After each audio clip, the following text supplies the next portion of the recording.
الشیطان الرجیم بسم اللہ الرحمن الرحیم الحمد للہ الذی نور قلوب العارفین بنور معرفتہ واثبت فؤاد انبیائہ واولیائہ بقصص الانبیاء والمرسلین وأكمل إيمان المسلمين والمؤمنين بولاية علي أمير المؤمنين عليه السلام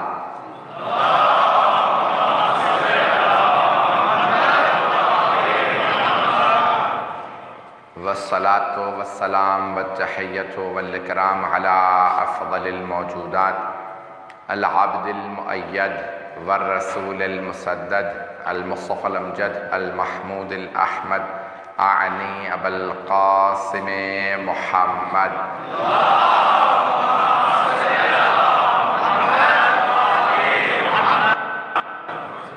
وعلى روحه ونفسه وسهره ووصيه سيد الأتقياء والأصفياء مولى الموالي إمام المتقين علي بن أبي طالب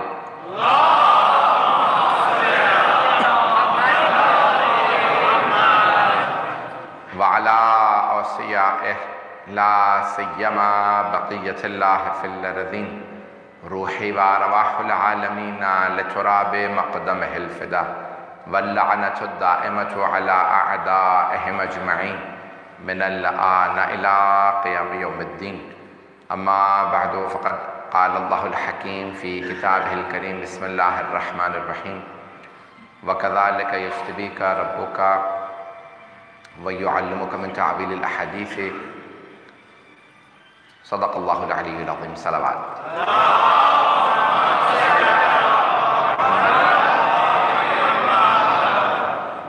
اللہ سبحانہ وتعالیٰ نے سورہ یوسف میں جناب یوسف علیہ السلام کے مقام اور عظمت کو بیان کیا اور ان کی زندگی سے بے انتہا سبق ہمیں سیکھنے کو دیے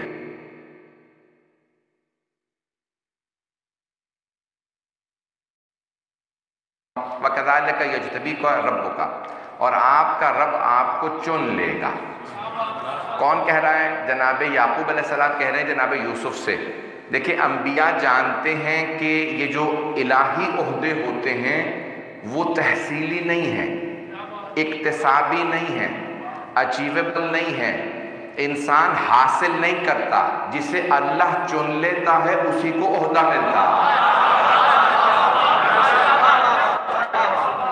بعض ہمارے بہت سے درمیان میں یہ بہت سی بحثیں شروع ہو گئی ہیں.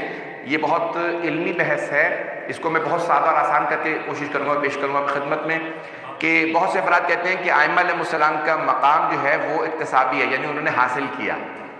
نہیں عزیزان گرامی، یہ حاصل کردہ نہیں ہے بلکہ یہ پہلے سے اللہ کے چنے ہوئے ہیں.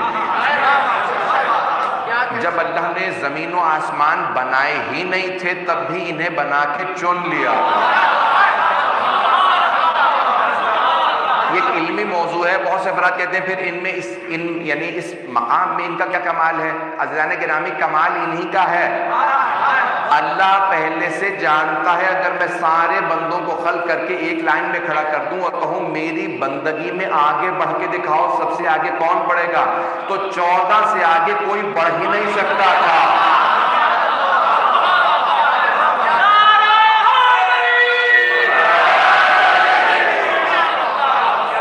تو جو ان 14 کا مقام ہے کسی کا نہیں ہے. تو اب اللہ چنتا ہے، یہ اللہ کا عہدہ ہے.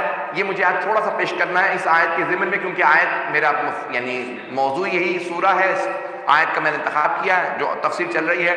وَكَذَلِكَ اور ایسا ہی کرے گا آپ کا رب. وَكَذَلِكَ یعنی اللہ سبحانہ وتعالیٰ يَجْتَبِيكَ رَبُّكَ.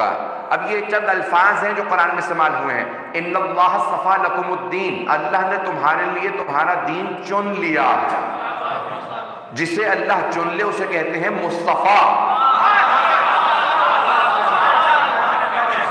تو اب یہ الفاظ جو قرآن میں آئے ہیں وہ ذرا الفاظ سن لیجئے گا. آپ لوگ عربی ملک میں رہتے ہیں، تھوڑے سے الفاظ پہ غور کیجئے گا. إِنَّ اللَّهَ اصْطَفَىٰ اللہ نے چن لیا.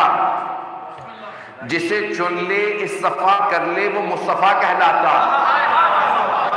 دوسرے مقام پہ کہتا ہے اجتبا لکم الدین اللہ نے چن لیا دوبارہ. جسے اللہ چن لے اسے کہتے ہیں مجتبا. توجہ، تو دین مصطفیٰ بھی ہے، مجتبیٰ بھی ہے. ارتضی لکم الدین، جس دین سے اللہ راضی ہے وہ دین مرتضی ہے. اب مجمع چل رہا.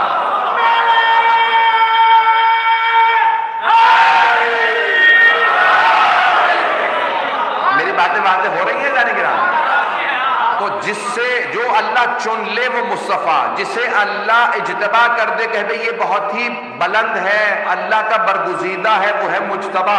جس سے اللہ پہلے سے راضی ہو وہ ہے مرتضی. جو دنیا میں آ کے اللہ کو راضی کرے وہ ہے رضی اللہ.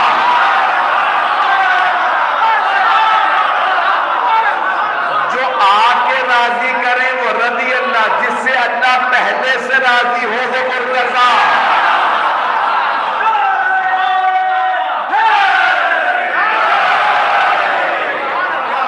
فرما رہے ہیں تو اللہ جس سے پہلے سے راضی ہو وہ مرتضی ہے.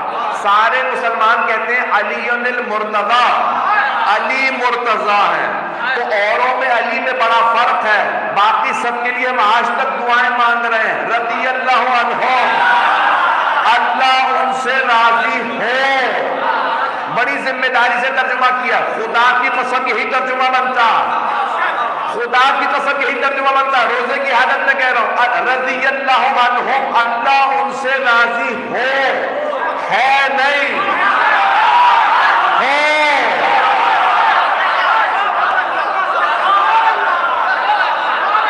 جن کے لیے ہم آج تک دعائیں مانگ رہے کہ اللہ ان سے راضی ہو اور ہیں، جو مرتضی ہے وہ اور ہے.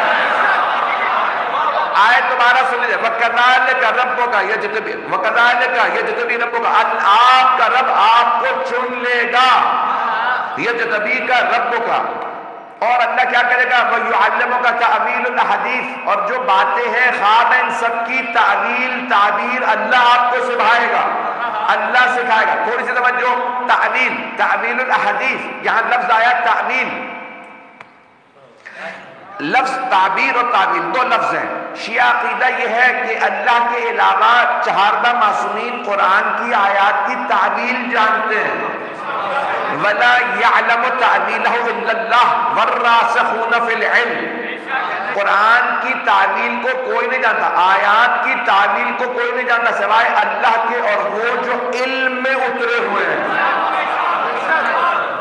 یہ ذرا غور سے سنیے گا، شاید اس میں کوئی مطلب ہو جو میرے بہت سے بزرگ بھائی ہیں یہاں پہ آپ سب کے لیے پیش کر رہا ہوں. نوجوانوں کے لیے شاید جدید نکتہ ہو، بزرگوں کے لیے بھی شاید جدید نکتہ ہو، تو توجہ کیجیے گا. اللہ فرما رہا وَلَا يَعْلَمُ تَعْوِيلَهُ إِلَّا اللَّهُ وَالرَّاسِخُونَ فِي الْعِلْمِ. راسخون فی العلم، جو علم میں اترے ہوئے ہیں. کچھ میں علم اترا ہوا ہے، کچھ علم میں اترے ہوئے ہیں.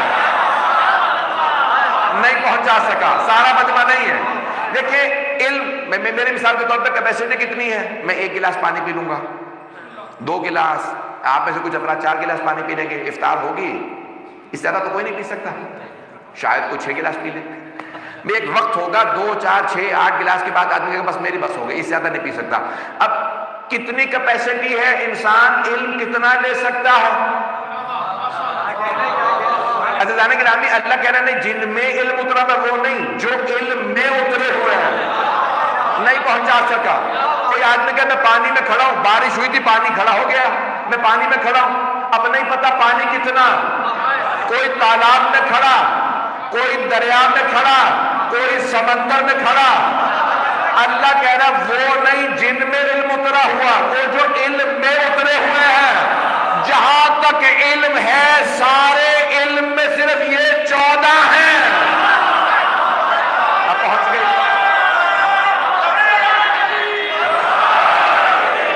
میری بات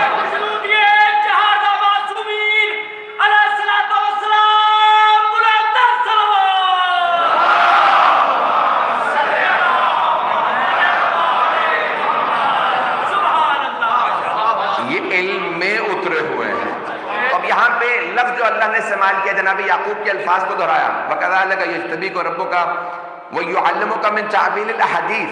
باتوں کی تعویل سکھائے گا۔ کچھ لوگ تعویل کیا، میں لفظ ترجمہ نہیں کر رہا اس کا تعویل کا، تعویل کو تعویل نہیں کروں گا، اردو میں استعمال خاص طور سے کویت میں جہاں عربی سب کو آتی ہے تو تعویل۔ اب بہت سے افراد کہتے ہیں کہ نہیں صرف اللہ تعویل جانتا ہے اور اس کے علاوہ کوئی تعویل نہیں جانتا، اور جو تعویل پہ عقیدہ رکھے کہ کوئی اور جانتا ہے تو وہ دین سے خارج ہے۔ اب شیعہ عقیدہ یہ ہے کہ نہیں، اللہ کے علاوہ چہارہ معصومین تعویل جانتے ہیں، ہم نہیں جانتے۔ میں نہیں کہتا کہ میں جانتا ہوں، ہمارے علماء نہیں کہتے کہ ہم جانتے ہیں، لیکن چہارہ معصومین جانتے ہیں۔ میں نے ایک واقعہ پڑھا تھا کراچی میں، آپ نے شاید سن لیا ہوگا آن لائن، اب یہ واقعہ مجھے دوبارہ پڑھنا پڑے گا، کہ مرحوم آغا محسن الحکیم جب حج پہ گئے، یہ ظاہراً 67 یا 68 کی بات، زندگی میں بس ایک ہی مرتبہ حج پہ گئے تھے، 70 میں ان کا انتقال ہوا۔ تو فیصل بادشاہ تھا اس وقت، یہاں نام لے سکتے ہیں بادشاہوں کے یا منع؟ اب پتہ نہیں اب لے سکتے ہیں نہیں، میں نے لے لیا، کاٹ دیجیے گا بعد میں اگر نہیں لے سکتے نا۔ تو اس نے دعوت دی اور اس نے آفر کیا آغا حکیم کو کہ بھئی آپ کو میں اپنا پرسنل جہاز دوں گا، اس میں آئیے۔ انہوں نے کہا ہم دوسروں کے پیسوں سے حج نہیں کرتے۔ شاعران نے کہا میں اپنا جہاز دینے کے لیے جاؤں گا، نہیں میں اپنے خرچے پہ جاؤں گا، حج اپنے خرچے پہ ہوتا ہے اور میں کسی اور کے خرچے پہ نہیں کروں گا۔ گئے تو نجف اشرف سے جب بغداد جا رہے تھے تو کہا میں کاظمین جاؤں گا، پہلے زیارت کروں گا حضرت امام موسیٰ کاظم علیہ السلام، امام علیہ السلام کی، اور پھر میں وہاں سے ایئرپورٹ جاؤں گا۔ تو پورے رستے میں کہتے ہیں کہ سارے شیعہ جو ہیں وہ قربانیاں دے رہے تھے، سب کھڑے تھے الوداع الوداع کہ ہمارے بہت بڑے عالم دین۔ تو اب وہ جب پہنچے تو بادشاہ نے کہا بھی مجھے ایک آپ کی نشست کروانی ہے، دعوت دی، کھانے پہ بلایا اور کچھ اپنے بھی علماء کو بلا لیا۔ نام تو لے سکتے ہیں، اب جو بھی ہے میں نام تو لے لوں۔ تو وہاں پہ انہوں نے بلایا اور وہ عبداللہ بن باز، شاید آپ نے نام سنا ہو، بہت بڑا مفتی تھا عبداللہ بن باز، ویل چیئر پہ تھا، کرسی پہ رہتا تھا، نابینا تھا، تو بہت بڑا مفتی کہلاتا تھا اہل حدیث کا۔ تو اس کو بلایا کہ بھئی، اب اسے پتہ نہیں تھا کہ کون کون آیا کیونکہ نابینا بھی تھا، اس نے دیکھا نہیں، تو اس نے تعارف کروایا فیصل نے کون کون بیٹھا ہے، تو اس نے کہا بھئی یہاں شیعوں کے عالم دین سید محسن الحکیم، طبائی محسن الحکیم جو ہیں یہ یہاں موجود ہیں، اور تعارف کروایا کہ بھئی یہاں پہ یہ بھی عبداللہ بن باز۔ جیسے ہی نام آیا محسن الحکیم کا تو اس نے فوراً کہا کہ بھئی ان پہ لعنت ہو اور یہ شیعوں پہ بھی لعنت ہو۔ جیسے اس نے کہا بلعنت اللہ علیہ ولا، جیسے ہی کہا میں دہرانا نہیں چاہتا، تو بادشاہ نے کہا کوشش کی کہ بات کو آگے بڑھا دے۔ آغا محسن الحکیم نے کہا نہیں اب بات آگے نہیں بڑھے گی، اس نے جو جملہ کہا ہے اس کی وضاحت پیش کرنی پڑے گی۔ تو پہلی بات تو یہ ہے کہ تم نے لعنت کی، اس کا مطلب ہے تم بھی لعنت کو مانتے ہو۔ میری پتہ نہیں بات پہنچ رہی ہے نہیں پہنچ رہی؟ تم نے لعنت کیا، لعنت کو مانتے ہو؟ بتاؤ تم نے لعنت کیوں کیے گا؟ کیونکہ تم تعویل کو مانتے ہو۔ شیعہ جو ہیں وہ تعویل کو مانتے ہیں اور یہ کہتے ہیں کہ نہیں اہل بیت جو ہیں وہ تعویل جانتے ہیں، تو اس لیے میں نے تم پہ لعنت کیا۔ کہا اچھا تمہیں قرآن آتا ہے؟ تعویل یعنی ایک ہے تفسیر، وضاحت۔ تعویل کے جو کہہ رہا ہے اللہ، اس کے اندر کوئی گہرا معنی، ظاہری معنی نہیں لے سکتے۔ میری بات پہنچ گئی؟ نہیں پہنچی تو میں وضاحت کروں گا۔ دیکھیں مثال کے طور پہ اللہ کہہ رہا ہے ید اللہ فوق ایدیہم، اللہ کا ہاتھ ہر ہاتھ سے مانا کر۔ باقی مسلمان کہتے ہیں کہ روز قیامت جب سب ہاتھ اٹھائیں گے اللہ ہاتھ اٹھائے گا، اللہ کا ہاتھ سب سے اوپر ہوگا۔ ہم کہتے ہیں نہیں خبردار، یہاں پہ اللہ کا ہاتھ مراد نہیں ہے بلکہ قدرت خدا مراد ہے۔ پتہ نہیں لوگ ہیں یا نہیں؟ یہاں تعویل کرنی پڑے گی، یہ نہیں کہیں گے کہ اللہ کا ہاتھ سب ہاتھ سے اوپر ہے، بلکہ قدرت خدا جو اللہ کا ہاتھ ہو وہ سب سے بالا تر نہیں ہے مجمع، جس سے اللہ کہے یہ ید اللہ ہے، یہ وجہ اللہ ہے۔ تو اللہ جب کہہ رہا وجہ اللہ، اس کا مطلب ہے اللہ کا چہرہ نہیں ہے۔ کوئی ایسا ہے جسے دیکھو تو یقین ہو جاتا ہے اللہ ہے۔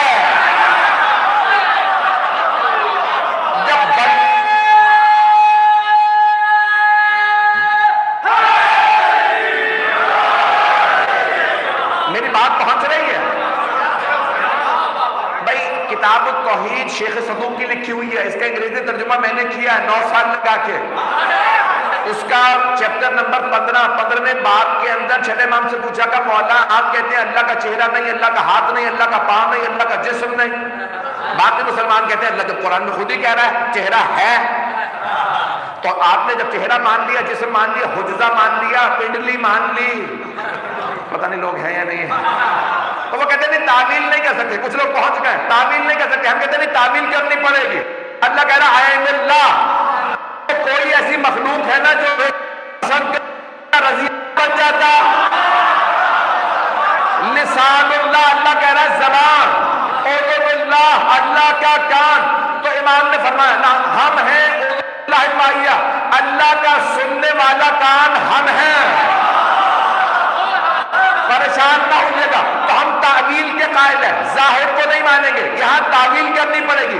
اللہ کا ہاتھ یعنی قدرت خدا جسے اللہ ولی بنائے, وہ کہہ رہے تھے نہیں ہم تعویل کو نہیں مانتے. توجہ. تو اس نے کہا کہ بھئی میں نے محسن الحکیم پہ لعنت اس لیے کی ہے کیونکہ یہ تعویل کو مانتے ہیں, شیعہ تعویل کو مانتے ہیں. آغا حکیم نے کہا تجھے قرآن آتا؟ اس نے کہا میں 9 سال کا تھا, میں نے قرآن حفظ کر لیا تھا. تو میں تو حافظ قرآن ہوں, آپ مجھ سے پوچھ رہے ہیں. کہا عربی بھی آتی ہے؟ کہا میں ہوں ہی پیدائشی عرب, مجھے عربی کے علاوہ کچھ آتا ہی نہیں. عربی ہی زبان آتی ہے اور قرآن بھی جانتا ہوں. کہا اچھا میں آیت پڑھتا ہوں, تو ذرا مجھے اس کی تفسیر بتا. اب بادشاہ بھی سننے لگا, وہ بھی عرب تھا. مفتی صاحب بھی سننے لگے. آغا حکیم نے آیت پڑھی من کان فی ہذہ اعمی وہو فی الآخرۃ اعمی واضل سبیلا. جو دنیا میں نابینا ہے وہ آخرت میں بھی نابینا رہے گا. پتہ نہیں لوگ ہیں یا نہیں ہیں.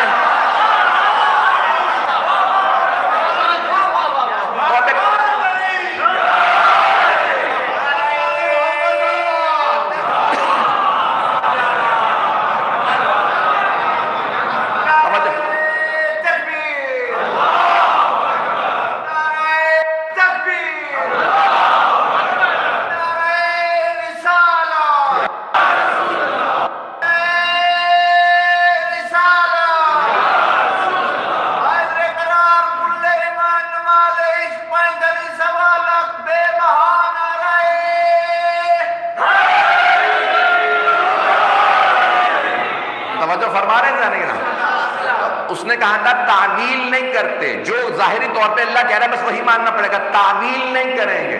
تو آقا نے آیت پڑھی جو دنیا میں نابینا ہے وہ آخرت میں بھی نابینا رہے گا.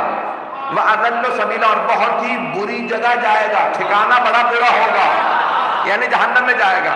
تو ایک مرتبہ آقا نے پوچھا, آقا مرحوم سے محسن الحکیم نے کہا بتا اس آیت کی تفسیر کیا, ترجمہ کر کے بتا, تفسیر بتا. خاموش, منہ پہ تالے لگ گئے, جواب نہیں آ رہا. اب بادشاہ نے سوال کیا, کہ میں خود پریشان ہوں, جو بیچارہ دنیا میں نابینا ہے وہ آخرت میں کیوں نابینا رہے گا. پتہ نہیں لوگ ہیں. ایک تو بیچارہ دنیا میں بھی نابینا ہی رہے گا. من کان فی ہذہ, اس دنیا میں, جو یہاں نابینا تھا فی الآخرۃ اعمی, وہ آخرت میں بھی نابینا رہے گا. تو آقا نے جب بادشاہ نے سوال کیا یہ کیا عجیب و غریب آیت ہے, میں نے تو کبھی غور ہی نہیں کیا, پڑھی کئی مرتبہ, جو بیچارہ دنیا میں نابینا تھا آخرت میں نابینا کیوں رہے گا. تو آقا نے کہا یہاں ہم تعویل کرتے ہیں, جو دنیا میں علی کی ولایت کا اندھا تھا وہ آخرت میں اندھا رہے گا.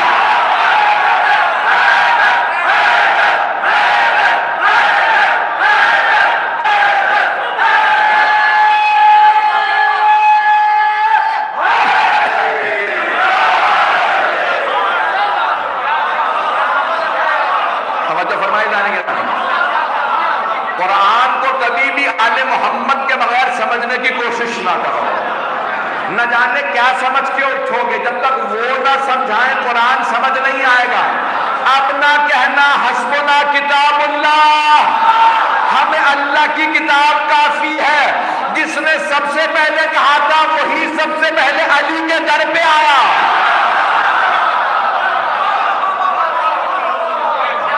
جس نے سب سے پہلے نعرہ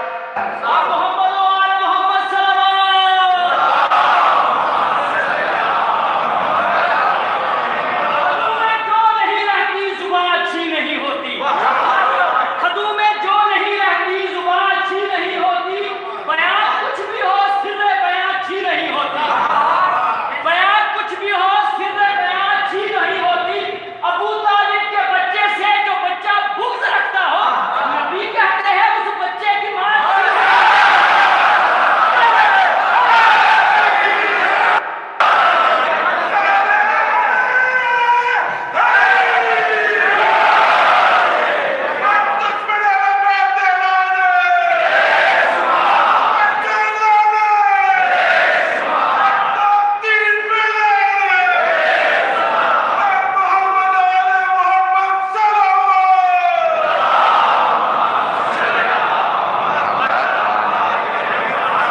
توجہ فرما رہے ہیں عزیزان کرام؟ تو قرآن بغیر اہل بیت علیہ السلام کے سمجھ ہی نہیں آ سکتا. وہ جانتے ہیں تعویل کیا. قرآن کے اندر آیات آئیں گی، آل محمد بتائیں گے تعویل کیا ہے. تفسیر بھی دنیا نہیں کر سکتی، تعویل بھی نہیں کر سکتی. عزیزان کرام، قرآن سمجھنے کے لیے محمد و آل محمد کی ضرورت ہے. اگر میں نے ایک تیسری یا چوتھی مجلس میں عرض کیا تھا، تیسری مجلس میں ظاہراً کہا تھا کہ اگر اللہ نے قرآن پہاڑوں پہ نازل کیا ہوتا ریزہ ریزہ ہو جاتا. لو انزلنا هذا القرآن على جبل لرأيته خاشعا متصدعا من خشیۃ اللہ. لیکن اللہ نے پہاڑوں پہ نہیں بھیجا جاؤ جا کے پہاڑوں سے لے آؤ، قلب محمد پہ اتارا. رسول خدا نے اپنے دل سے ہدیہ مرتضیٰ کو دیا. وہ جو قرآن انہوں نے دیا وہ ہمیں سمجھ نہیں آیا. عزیزان گرامی، یہ قرآن کریم سمجھ ہی نہیں آتا سوائے آل محمد کے.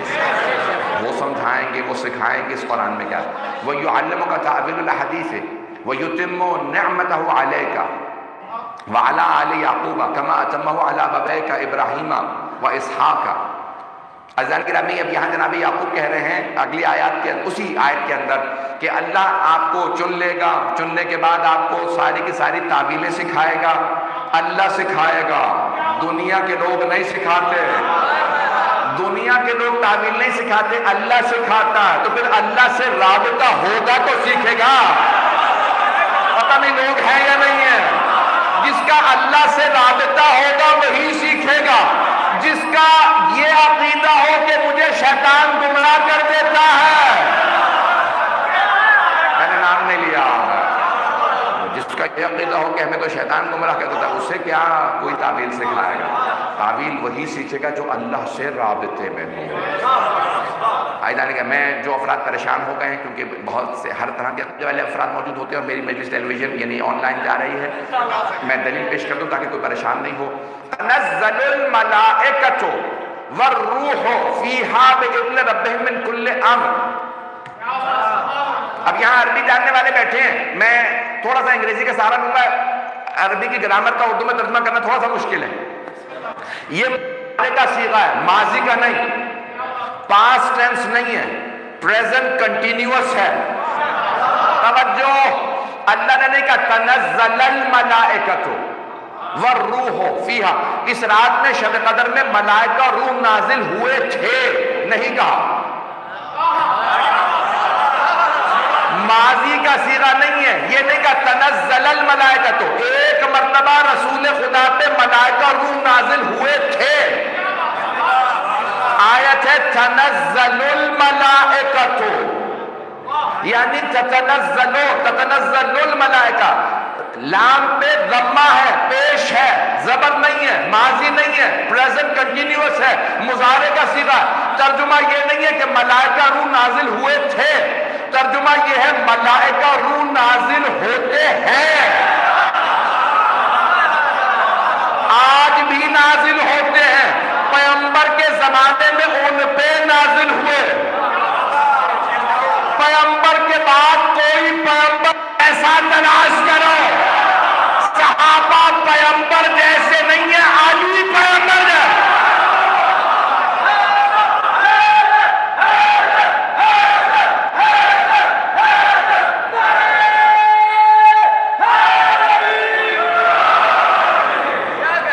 ہمارا عقیدہ یہ ہے کہ سرور کائنات کے بعد علی مرتضیٰ پہ ملائکہ نازل، روح نازل. جناب امیر کے بعد جناب امام حسن مجتبیٰ پہ، پھر امام حسین پہ، پھر مولا سجاد پہ، پھر پانچویں چھٹے میں. آج کس پہ آتے ہیں ملائکہ؟ آج بھی ملائکہ. بھئی آیت ہے قرآن کی، یہ نہیں کہہ سکتے شیعہ حدیث ہوگی، کوئی نہیں کہہ سکتا حدیث ضعیف ہے. آیت ہے تنزل الملائکۃ والروح. اچھا چلو آتے ہیں. بہت سے مسلمان کہتے ہیں جب شب قدر میں محسوس ہو کسی نے ہاتھ ملایا تو سمجھ لو فرشتے آ گئے. بے مجھے تو آج تک محسوس نہیں ہوا، اتنے اعمال کرا رہا ہوں. اور میرا چیلنج ہے فرشتوں کو جو دیکھنے کا دعویٰ کرے سمجھ لو بہت آ گئی. ابھی لوگ ہیں یا نہیں؟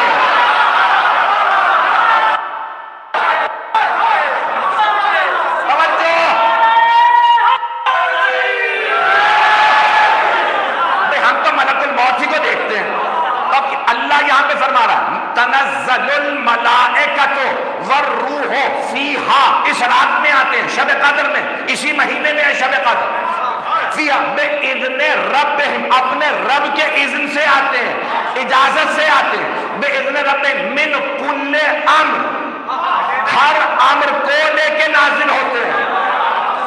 سورہ دخان کی آیت ہے فیہا یقسم فی، یعنی اس شب قدر کے اندر فیہا یقسم، کیا ہے؟ ساری چیزیں، امر الحکیم، ہر امر حکیم نازل ہوتا ہے، فیہا یقسم کل امر حکیم، ہر امر حکیم تقسیم ہوتا ہے۔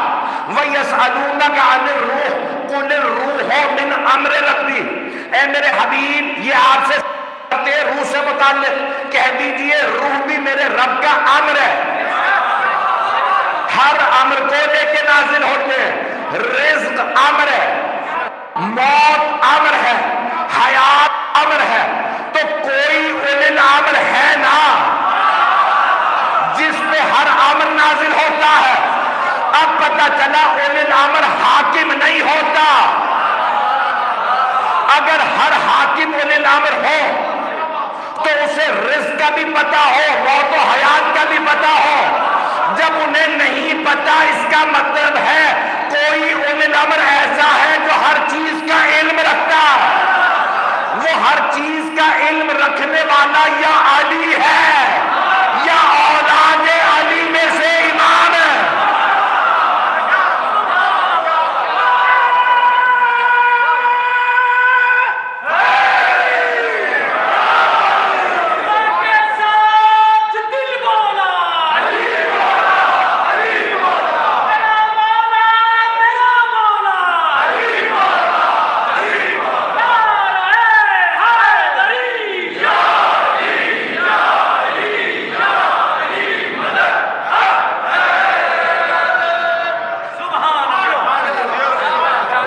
حالت میں آپ لوگوں نے مجھ سے اتنا زور لگوا دیا۔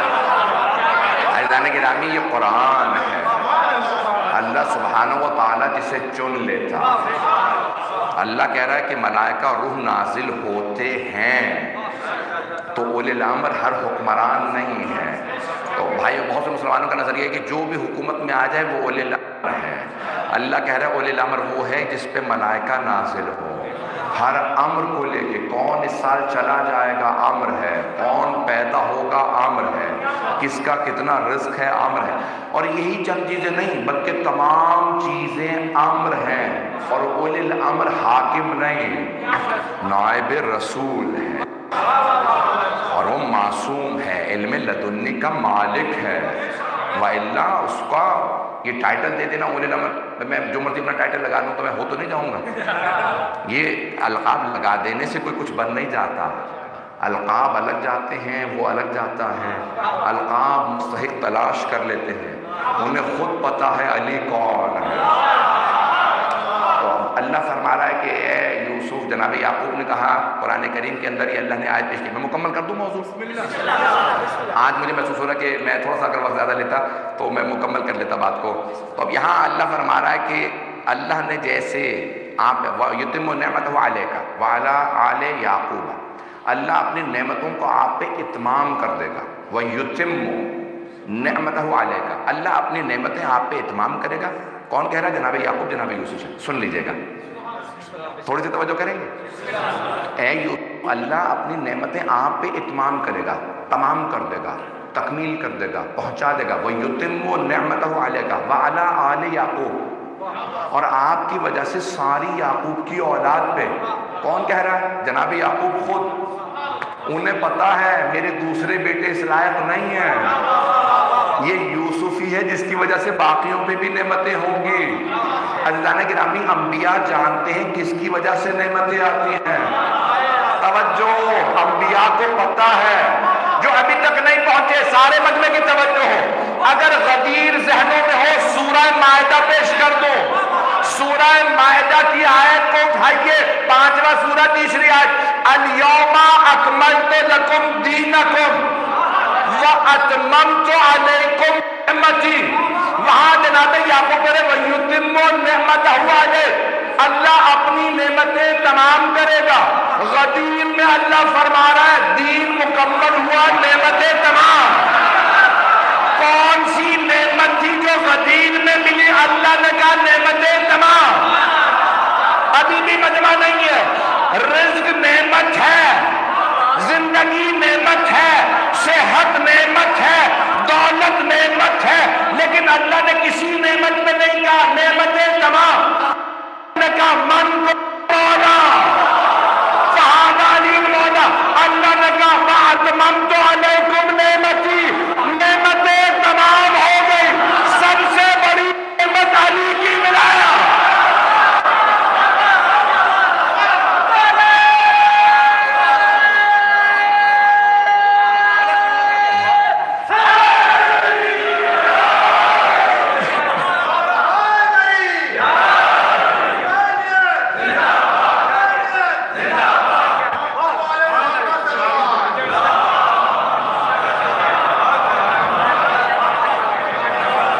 فرمائے جانے کے بعد نعمتیں آتی رہیں، جو بچے ابھی تک نہیں پہنچے ان کے لیے پیش کر دوں۔ سیڑھیاں چڑھتے ہیں نا تو آخری سیڑھی پہ جب پہنچ جاتے کہتے ہیں سیڑھیاں ختم ہو گئی، پتہ نہیں لوگ ہے یا نہیں۔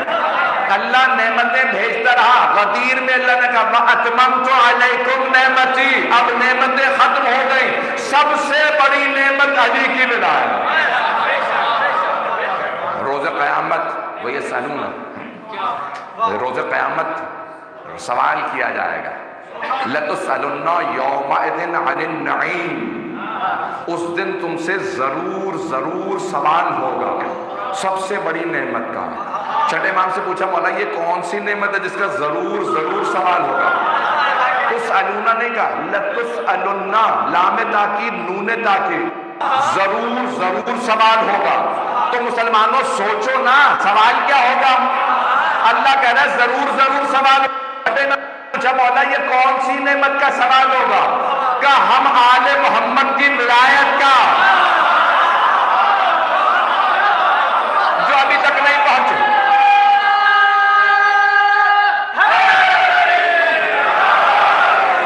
بھائی گرامی، میں روایت اگر مکمل نہیں پڑھنا چاہ رہا تھا، آپ مجبور کر رہے ہیں۔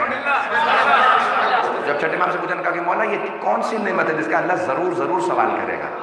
تو آپ نے فرمایا لوگ کیا کہتے ہیں؟ مولا جانتے ہیں میرے الفاظ تو تاریخ میں چلے جائیں گے، میں ذرا لوگوں کی بات بھی کے لکھوا دوں۔ کہا لوگ، کہا مولا لوگ کہتے ہیں کہ اللہ کھانے پینے کا ضرور سوال کرے گا۔ اس چیز کا؟ کھانے پینے کا۔ مولا نے کہا سنو، اگر کوئی سخی گھر پہ دعوت دے اور کھانا کھلا کے دروازے پہ کھڑا ہو جائے اور پوچھے ذرا بتاؤ کتنا کھایا، کتنی روٹیاں کھائیں، کتنے پلیٹیں چاول، کم مولا پھر آپ سخی کیوں کہہ رہے ہیں؟ سخی نہ کہیے، سخی کیسے ہو سکتا ہے حساب مانگے کا؟ وہ جو سخاوت کرنے والا، نہیں کہ اللہ سخاوت کھلا پلا کے حساب مانگے گا بتاؤ کتنا کھا کیا؟ کہ اللہ کھانے پینے کا حساب نہیں مانگے گا، یہ حساب مانگے گا بتاؤ علی کی ولایت کا کیا کیا؟ مانا یا نہیں مانا؟ عزیزان گرامی، یہ قرآن کریم ہے۔ وَيُتِمُّ نِعْمَتَهُ عَلَيْكَ وَعَلَىٰ آلِ یعقوب، اے یوسف، جناب یعقوب علیہ السلام فرمایا اے یوسف اللہ آپ پہ اپنی نعمتیں اتمام پہ پہنچائے گا، اور آپ کی وجہ سے آل یعقوب پہ، وَعَلَىٰ آلِ یعقوب کما أَتَمَّهُ عَلَىٰ أَبَوَيْكَ، جیسے اللہ نے آپ کے دادا پردادا پہ، جناب یعقوب اپنے بیٹے سے کہہ رہے ہیں جیسے آپ کے دادا پردادا پہ اللہ نے نعمتیں اتمام پہ پہنچائے، کما أَتَمَّ عَلَىٰ أَبَوَيْكَ إِبْرَاهِيمَ وَإِسْحَاقَ، جناب یوسف بیٹے جناب یعقوب کے، جناب یعقوب بیٹے جناب اسحاق کے، جناب اسحاق بیٹے جناب ابراہیم کے۔ اب پتہ چلا کہ اللہ جب نعمتیں دیتا ہے تو نسلوں میں چلتی ہیں۔ کل حضرت ابو طالب پہ جملہ مکمل کر دوں گے، 2-4 پہنچے ہیں سارا مجمع پہنچ جائے۔ اب پتہ چلا اللہ نسلوں میں رکھتا ہے، صحابوں میں نہیں۔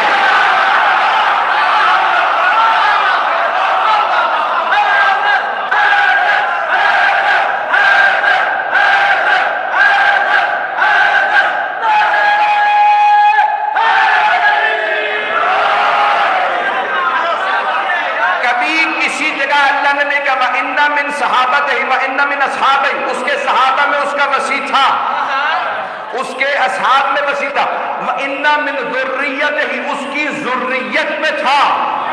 جناب آدم کے بیٹے شیث، آپ کہیں گے وہاں تو چوائس ہی نہیں تھی، ایک ہی آدم کے بیٹوں میں سے کسی کو ملنی تھی۔ آگے جناب شیث کے بھی بیٹوں میں چلتے رہے، پھر جناب نوح کے بیٹے سام، جناب ابراہیم اسماعیل و اسحاق، وہاں تو اور افراد بھی تھے، جناب اسحاق کے بیٹے یعقوب، جناب یعقوب کے بیٹے یوسف، جناب زکریا کے بیٹے یحییٰ، جناب داؤد کے بیٹے سلیمان۔ اللہ نے ہمیشہ نسلوں میں رکھا، ذریتوں میں رکھا، صحابہ میں نہیں رکھا۔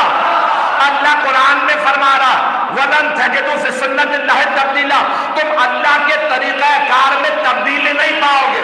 جب سارے انبیاء کی نسلوں میں ان کے جانشین آئے تو پیغمبر کے صحابہ میں کیوں آئیں گے؟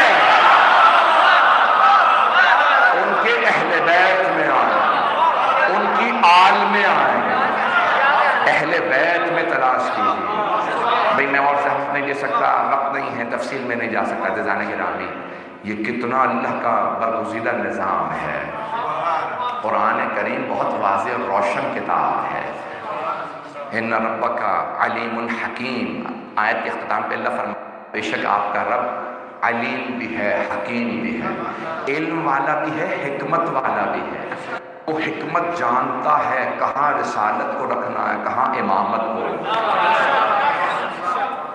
قرآن کریم کی ایک اور آیت جلدی سے پیش کر دوں، انشاءاللہ بعد میں آیتیں پڑھتا رہوں گا، جاری رہے گا موضوع، یہ 5 سال کے لیے آپ نے کہا ہے تو انشاءاللہ یہی سورہ جاری رہے گا انشاءاللہ آنے والے یہ 4 سال بھی، 1 سال بھی اور آئندہ بھی۔ عزیزان گرامی، بڑے خوبصورت انداز سے اللہ اعلم حیث یجعل رسالتہ، اللہ بہتر جانتا ہے اسے اپنا پیغام کسے دینا ہے، وہ جانتا ہے کسے رسول بنانا ہے، کسے نبی بنانا ہے، کسے امام بنانا ہے۔ یہ بندوں کو کیا پتا کہ کسے بنانا ہے؟ یہ تو کئی مرتبہ فرعون کو بھی مان لیتے ہیں، نمرود کو بھی مان لیتے ہیں، شداد کو بھی مان لیتے ہیں، اور میں نے 3 گنوا دیے ہیں۔ فیضان گرامی، لوگ ماننے پہ آئیں تو کیسے کیسوں کو مان لیتے ہیں، لیکن نہ ماننے پہ آئیں تو اللہ کے نبی کو نہیں مانتے، اللہ کے ولی کو نہیں مانتے۔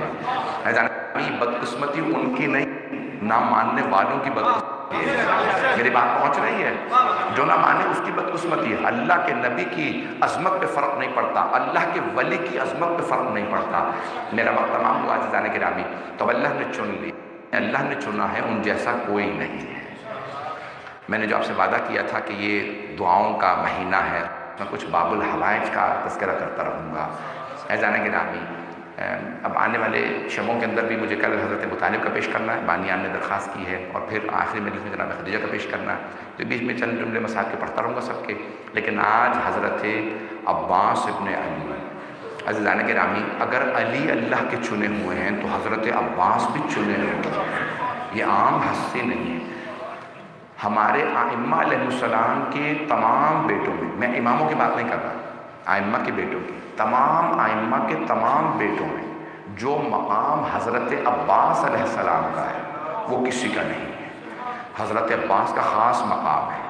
عزیزان گرامی، آپ نے جملہ سنا ہے نا کہ جب شب عاشور تھی تو مولا حسین علیہ السلام نے فرمایا جو آنا چاہے چلا جائے، جو یہاں تک آیا ہے، یہاں تک میرا ساتھ دیا ہے، میں وعدہ کرتا ہوں میں پھر بھی شفاعت کروں گا، جو چلا بھی جائے گا نا میں پھر بھی شفاعت کروں گا۔ یہاں تک آ گئے ہو، یہ لوگ میرے خون کے پیاسے ہیں، ان کا آپ سے کوئی جھگڑا نہیں ہے، یہ میرے کیوں میں بیعت نہیں کر رہا نا، آپ کا مسئلہ نہیں ہے، میں بیعت نہیں کروں گا، جو جانا چاہے چلا جائے۔ کوئی نہیں اٹھا تو اس وقت جناب سید شہداء نے دوسری مرتبہ فرمایا جو جانا چاہے چلا جائے اے زہیر عین۔ پھر مولا نے کہا عباس چراغ گل کر دے۔ کس سے کہا؟ مولا عباس سے، جس کا انسان کو یقین ہوتا ہے نا کوئی چاہے تو چلا جائے، عباس نہیں جائیں گے۔ تو جناب سید الشہداء نے کہا عباس چراغ گل کر دے۔ مولا عباس نے چراغ پہ ہاتھ رکھا، چراغ گل کر دیا۔ پھر دوبارہ کہا عباس چراغ جلائیے۔ جب یقین تھا کوئی جانا چاہے چلا جائے، عباس نہیں جائیں گے۔ عزیزان گرامی، میں تفصیل سے نہیں پڑھ سکتا، وقت نہیں ہے، بس ایک روایت پڑھوں گا۔ جب جناب عباس کے ایک ملعون نے چھپ کے بازو قلم کر دیا، اس نے بازو قلم کیا تو جناب عباس علیہ السلام نے فوراً علم اور مشکیزہ اپنے بائیں ہاتھ سے پکڑ لیا۔ ایک ملعون نے چھپ کے بایاں بازو قلم کیا۔ جب دونوں بازو قلم ہو گئے تو جناب عباس علیہ السلام نے دندان مبارک سے مشکیزے کو پکڑ لیا۔ اور آپ جب دعا مانگتے ہیں نا تم ہاتھ بلند کرتے ہیں، اور اگر کسی کے ہاتھ نہ ہوں وہ کیسے دعا مانگے گا؟ تو مولا عباس نے نگاہوں کو بلند کیا کہ پروردگارا یہ پانی خیموں تک پہنچ رہا ہے۔ حرملہ ملعون نے تیر چلایا، مشکیزے میں پیوست ہوا، پانی بہہ گیا۔ اب اس مقام پہ جناب عباس باب الحوائج بنے۔ جب انہوں نے دعا مانگی نا اور پانی بہہ گیا تو اللہ نے کہا اس دعا کے بدلے عباس ہم نے آپ کو باب الحوائج بنا دیا۔ عزیزان گرامی، اگر دیکھ سکے تو بیٹر دیکھیے گا، ایک ملعون نے تیر چلایا، جناب عباس کی دائیں آنکھ میں رکھا۔ آپ جانتے ہیں نا اگر آنکھ میں پلک کا بال بھی چلا جائے جب تک نکال نہ لے تکلیف ہوتی ہے، اور اگر کسی کی آنکھ میں تیر ہو اور اس کے ہاتھ نہ ہو تو سوچئے تیر کیسے نکالے۔ شیخ یحییٰ یثربی نے خواب میں سوال کیا تھا جناب عباس سے، مولا جب تیر لگا تو آپ نے کیسے نکالا؟ تو جناب عباس نے کہا میرے ہاتھ نہیں تھے، میں نے سر کو جھٹکا، تیر نہیں نکلا، پھر میں نے دونوں گھٹنوں سے تیر کو پکڑا، جب تیر کو کھینچا تو ایک مرتبہ تیر نکلا، میری تکلیف محسوس ہوئی، میں نے پہلی مرتبہ آواز دی مولا میری مدد کو آئی ہے۔ پوری زندگی مولا عباس کہتے رہے مولا مجھے حکم دیجئے، آج مولا سے کہہ رہے مولا مدد کو آئی ہے، مولا میری آنکھ میں تیر لگا ہے۔ ایک ملعون نے جناب عباس کے سر میں گرز مارا ہے، جناب عباس گھوڑے کی زین پہ سنبھل نہیں سکے، بس بھئی اب میٹر دیکھے گا، جناب سید الشہداء چلے، جب آواز آئی نا جناب عباس کی مولا میری مدد کو آئی ہے، تو مولا ذوالجناح پہ سوار ہوئے، کہا ذوالجناح مجھے میرے بھائی تک پہنچا۔ ذوالجناح بہت تیز رفتاری سے میدان کربلا میں چل رہا، ایک مرتبہ ذوالجناح رک گیا، مولا حسین ذوالجناح سے اترے، دیکھا زمین پہ ایک بازو پڑا،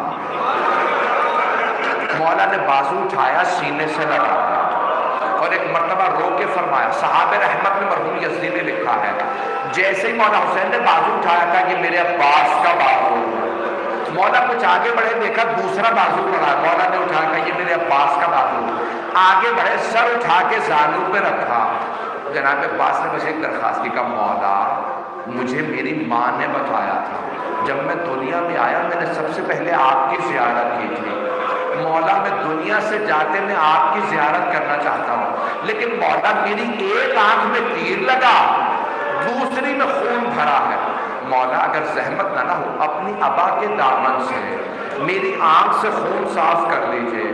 مولا حسین نے ابا رکھی، خون صاف کیا، جناب عباس نے کہا مولا میری ماں سے کہیے گا میں نے نافرمانی نہیں کی، مولا میری ماں نے مجھے وصیت کی تھی عباس حسن و حسین سے کبھی کوئی کام نہ کہنا، مولا میں کبھی زحمت نہ دیتا اگر میرے ہاتھ سلامت ہوتے۔ جناب سید الشہداء نے ایک مرتبہ جناب عباس کو پیار کیا، آخری جملہ سن لیجئے، آج باب الحوائج کا واسطہ دے کے جو مانگیں گے ملے گا، آج جناب عباس سے مانگ لیجئے گا۔ ایک مرتبہ جناب عباس نے ایک نصیحت کی کہ مولا میرا لاشا خیمے میں نہ لے جائیے گا، مجھے سکینہ سے شرم آئے گی، مولا میں پانی کا وعدہ کر کے آیا تھا، مولا مجھے شرم بس گئی۔ مولا حسین نے جناب عباس کا علم لیا، خیمے میں واپس آئے، جب واپس آئے جناب سکینہ نے سوال کیا بابا آپ علم کیوں لائے؟ بابا میرے چچا کہاں ہیں؟